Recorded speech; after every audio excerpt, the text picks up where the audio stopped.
एक राजा अपने लिए समझदार और ईमानदार मंत्री की तलाश कर रहे थे। राजा ने कई लोगों का साक्षात्कार लिया लेकिन कोई भी व्यक्ति उन्हें मंत्री बनने के लायक नहीं लगा। वहीं जब ये बात राज्य के सबसे बुद्धिमान व्यक्ति को पता लगी तो वो फौरन राजमहल चला गया। राजा से मिलकर उसने कहा, मैं इस गायक का सबसे बुद्धिमान व्यक्ति हूँ और मैं आपका मंत्री बनने के काबिल हूँ। राजा ने उससे काफी कठिन सवाल किए और उसने समझदारी से सवालों का जवाब दिया। राजा ने उसे मंत्री बना लिया। एक दिन मंत्री को रास्ते में एक दूल्हा इंसान मिलता है जिसके पास 3 गदरी होती है।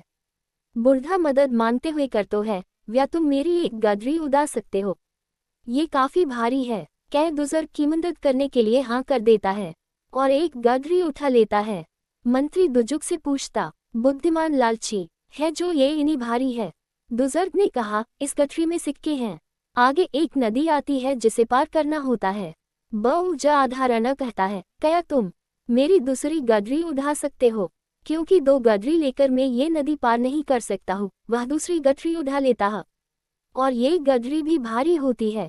बुजुर्ग कहता है, इस गदरी में बांदी के सिक्के हैं। नदी पार करने के बाद एक पहाड़ आता है। बुजुर्ग ने कहा, मैं गदरी के साथ ये पहाड़ नहीं वध सकता हूँ। व्याहुन मेरी तीसरी गदरी भी उड़ा सकते हो? मताए बिना कुछ बोले तीसरी गठरी भी उड़ा लेता है।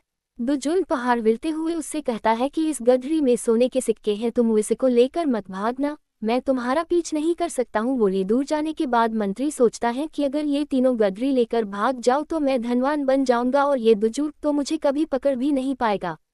और वह तीनों गठरी लेकर भाग जाता है। धड़ककर वो जैसे ही तीनों गठरी खोलता है तो उसमें लोहे के सिक्के होते हैं। 2 हैरान रह जाता है। कुछ देर बाद उसके घर बुजुर्ग आ जाते हैं और उससे कहते हैं कि तुमने लालव मैनों का मेरी तीनों गदरी चुरा ली। मंत्री गुस्से से कहता है कि तुमने झूठ बोला, इन्हें गदरी में सोने और चांदी के सिक्के नहीं है। बुजुर्ग हंसते हुए अपने असली वेश में आ जाते हैं। वह कोई और नहीं, वती का राजा रहते हैं।